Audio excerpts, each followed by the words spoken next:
अमावास्या तु पितृनामक्षय फलदायिनी स्नाने दाने जपे चाइव श्राद्धे चानन्त्यमश्नुते। अर्थात अमावस्या के पावन दिन पवित्र नदियों में स्नान, ब्राह्मणों को दान, ईश्वर का जप और पितरों का श्राद्ध करने से जिस अनंत और अक्षय पुण्य की प्राप्ति होती है वह सैकड़ों यज्ञों, महायज्ञों और वर्षों की कठोर तपस्याओं से भी प्राप्त नहीं हो सकता।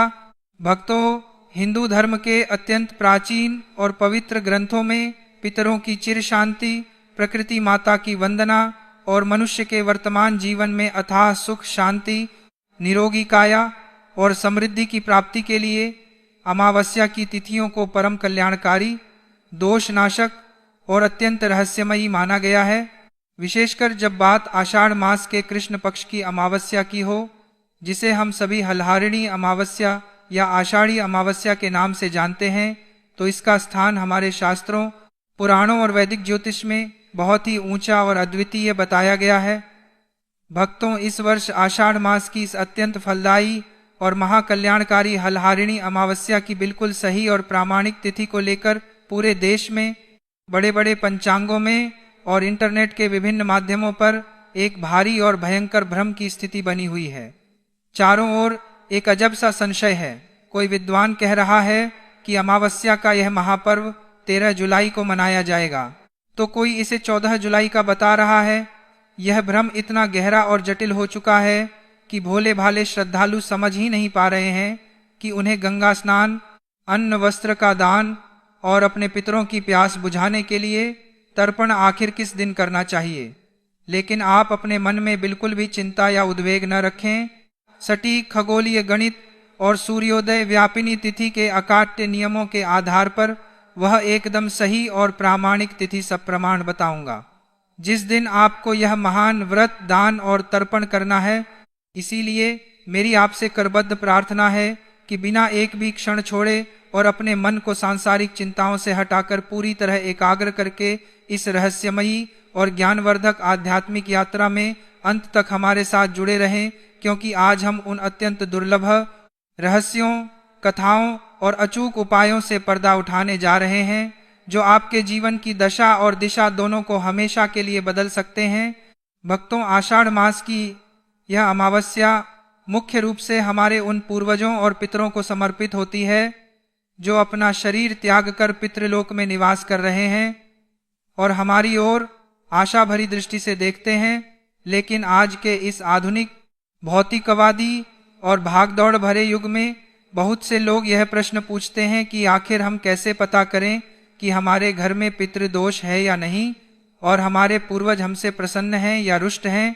हमारे गरुड़ पुराण और पितृ संहिता जैसे शास्त्र स्पष्ट रूप से कहते हैं कि जब हमारे पूर्वज हमसे किसी कारणवश रुष्ट होते हैं या उनके निमित्त किए जाने वाले श्राद्ध कर्मों में कोई भारी त्रुटि हो जाती है या उन्हें लंबे समय तक जल, अन्न और तर्पण प्राप्त नहीं होता, तो वे अत्यंत क्षुधित, प्यासे और कष्ट में होकर अपने ही वंशजों को श्राप देते हैं, जिसे ज्योतिष की भाषा में पितृदोष या पितृशाप कहा जाता है। यह दोष इतना भयंकर होता है कि यह किसी भी हंसते खेलते परिवार को श्मशान के समान वीरान बना सकता है।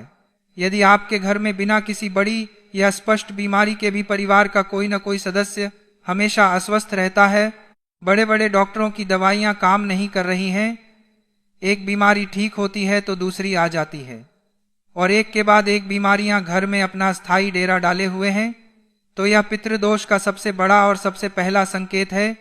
इसके अतिरिक्त यदि आपके घर में कमाने वाले कई लोग हैं, सब दिन रात खून पसीना एक करके मेहनत कर रहे हैं, पैसा पानी की तरह आ भी रहा है, लेकिन फिर भी तिजोरी में कोई बरकत नहीं है, धन बिल्कुल भी टिकता नहीं है और अचानक बीमारियों पर, मुकदमों पर या किसी दुर्घटना में बड़े बड़े खर्चे या नुकसान सामने आ जाते हैं, तो समझ लीजिए कि आपके पितरों की सुरक्षात्मक छत्र छाया आपके घर के ऊपर से पूरी तरह हट चुकी है।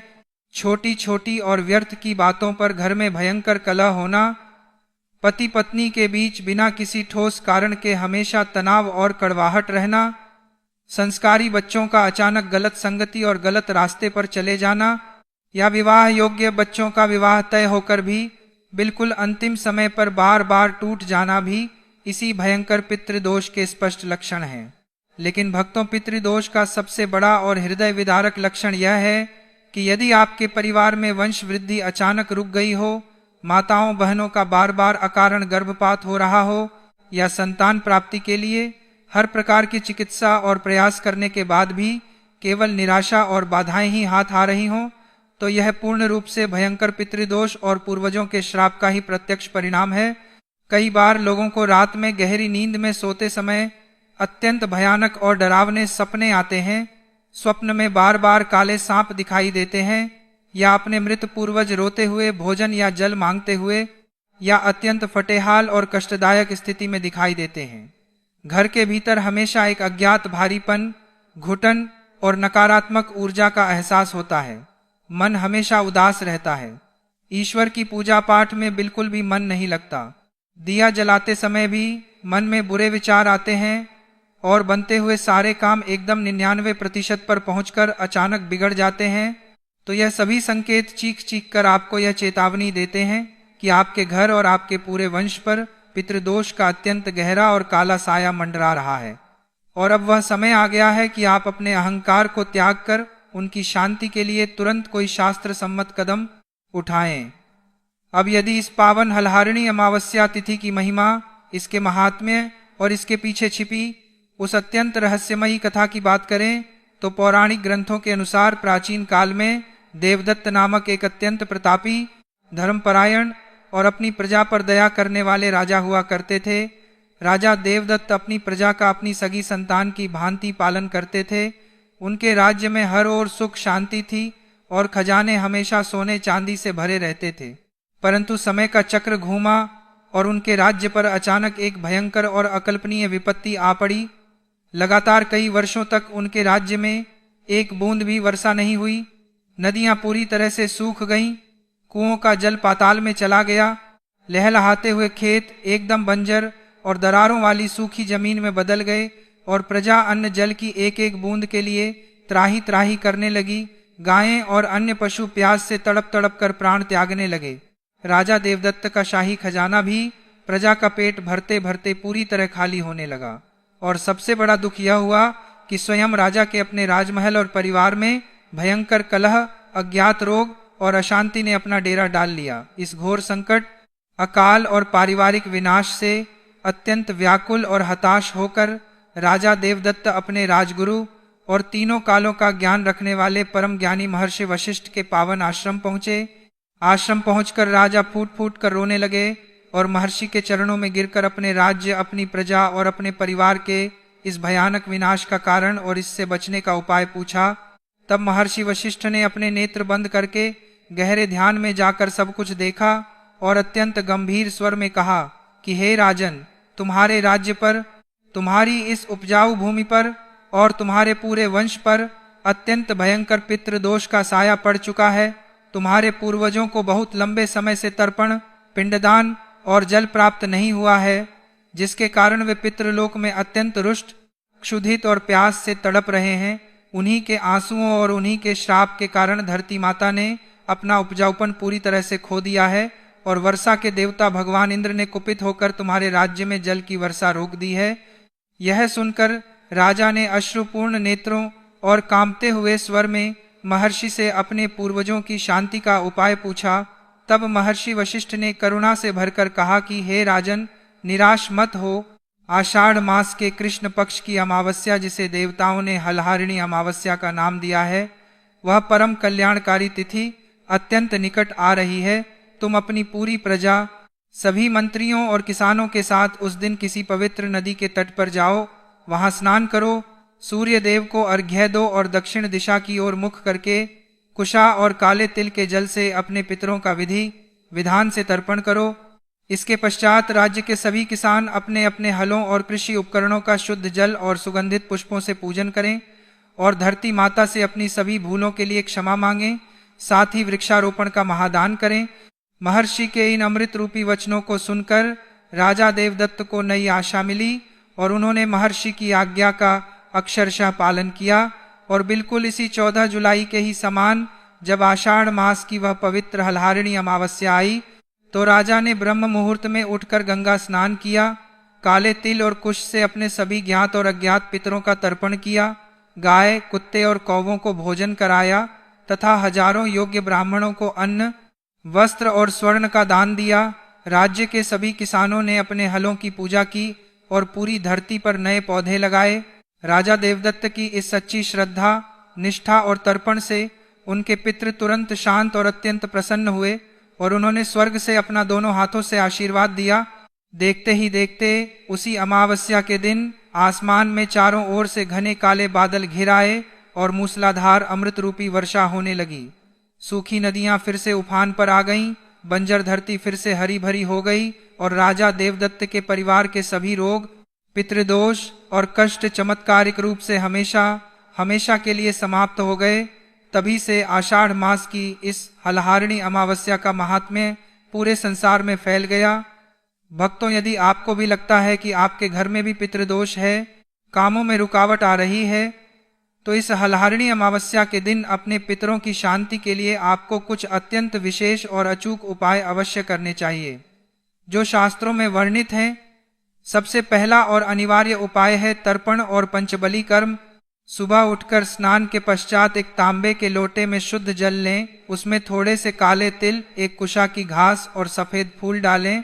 फिर दक्षिण दिशा की ओर मुख करके बैठ जाएं और अपने सभी ज्ञात और अज्ञात पितरों का हृदय से स्मरण करते हुए वह जल अपनी अंजलि से धरती पर या किसी पात्र में अर्पित करें और मन ही मन कहें कि हे हमारे पूर्वजों, जाने अनजाने में हमसे जो भी भूल हुई हो उसे एक पिता की भांति क्षमा करें और हमारा यह जल ग्रहण करके तृप्त हों।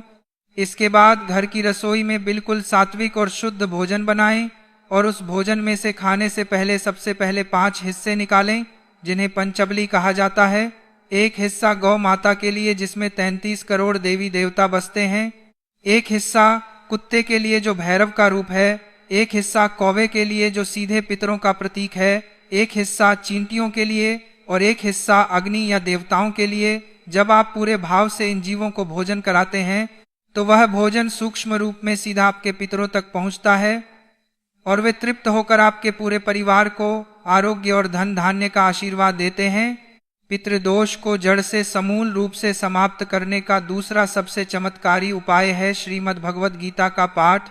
अमावस्या के दिन अपने घर के ईशान कोण में बैठकर श्रीमद् भगवद गीता के 7वें अध्याय का पाठ स्वयं अवश्य करें या किसी योग्य ब्राह्मण से करवाएं।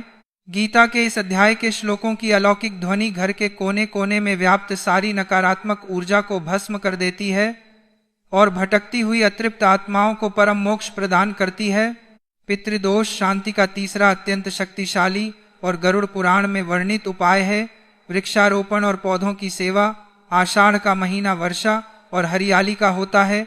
इस पवित्र दिन आप अपने हाथों से किसी मंदिर, सार्वजनिक स्थान, तीर्थ या सड़क के किनारे एक पीपल, बरगद, आंवला, नीम या बेलपत्र का पौधा अवश्य लगाएं। गरुड़ पुराण में स्वयं भगवान विष्णु कहते हैं कि जो व्यक्ति एक पीपल का वृक्ष लगाता है और उसे अपने पुत्र की भांति सींचता है, उसके पितरों को भयानक नरक की यातनाओं से तुरंत मुक्ति मिल जाती है। और जब तक उस पीपल के वृक्ष पर हरे पत्ते रहते हैं, तब तक पितृ स्वर्ग लोक में अमृत पान करते हैं और अपने वंशजों को सुख समृद्धि का आशीर्वाद देते हैं। चौथा और सबसे अचूक तांत्रिक उपाय है दीपदान का उपाय। संध्या काल में जब सूर्य अस्त हो रहा हो, जिसे गोधूली बेला कहते हैं, उस समय गेहूं के आटे का एक बड़ा चौमुखा दीपक बनाएं। उस दीपक में शुद्ध सरसों का तेल ऊपर तक भरें, उसमें रुई की 4 लंबी बत्तियां लगाएं और उसमें थोड़े से काले तिल अवश्य डाल दें। इस आटे के दीपक को किसी थाली में रखकर ले जाएं और किसी पुराने पीपल के पेड़ की जड़ के पास या किसी पवित्र नदी के किनारे इसे प्रज्वलित करें। दक्षिण दिशा की ओर अपना मुख करके अपने पितरों का ध्यान करें और मन ही मन पूरे विश्वास के साथ सर्व पितृ देवाय नमः या शनैश्चराय नमः मंत्र का कम से कम 108 बार जाप करें। प्रार्थना करें कि हे पूर्वजों, हमारे घर के अंधकार को दूर करें। यह एक ऐसा गुप्त और सिद्ध उपाय है जो पीढ़ियों से चले आ रहे भयंकर से भयंकर पितृदोष को भी रातों रात शांत कर देता है और घर में अटकी हुई धन संपत्ति, रुके हुए विवाह, व्यापार की बाधाओं और संतान प्राप्ति के बंद मार्ग तुरंत खोल देता है। इस महादिन के नियमों और सावधानियों की बात करें तो अमावस्या के दिन तामसिक भोजन का पूर्ण रूप से त्याग कर देना चाहिए। दशमी की रात से ही लहसुन, प्याज, मांस, मदिरा, गुटखा, तंबाकू, अंडे और बासी भोजन का सेवन पूरी तरह से वर्जित है, क्योंकि तामसिक भोजन आपकी चेतना को गिराता है और राक्षसी प्रवृत्तियों को जन्म देता है। इसके अलावा बाल कटवाना, दाढ़ी बनाना, नाखून काटना या शरीर पर तेल की मालिश करना भी शास्त्रों में पूरी तरह निषिद्ध माना गया है। लेकिन सबसे महत्वपूर्ण बात जिसका आपको बहुत बारीकी से ध्यान रखना है वो यह है कि इस दिन किसी भी स्थिति में क्रोध नहीं करना चाहिए, किसी की निंदा या चुगली नहीं करनी चाहिए, झूठ नहीं बोलना चाहिए और घर में बिल्कुल भी कलह या ऊंची आवाज में बात नहीं होनी चाहिए, क्योंकि जिस घर में क्लेश होता है, महिलाओं का अपमान होता है, वहां पितृ जल और अन्न ग्रहण करने आते भी हैं तो निराश होकर भूखे प्यासे ही रोते हुए वापस लौट जाते हैं, जिससे घर में बीमारियां आती हैं। इसलिए पूर्ण रूप से सात्विक रहें, ब्रह्मचर्य का कठोरता से पालन करें और मौन का अभ्यास करते हुए अपना सारा समय भगवान श्री हरि विष्णु और देवादिदेव महादेव के ध्यान में लगाएं।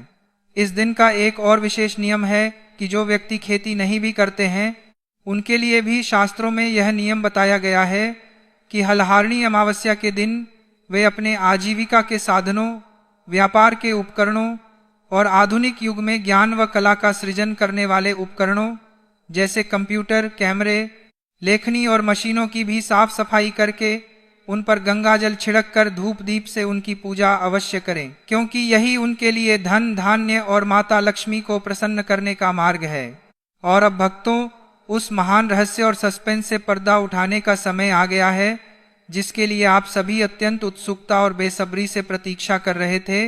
जैसा कि मैंने बिल्कुल शुरुआत में बताया था कि इस वर्ष हलहारिणी अमावस्या की तिथि को लेकर 13 और 14 जुलाई के बीच एक भयंकर मतभेद और पंचांगों में भ्रम बना हुआ है।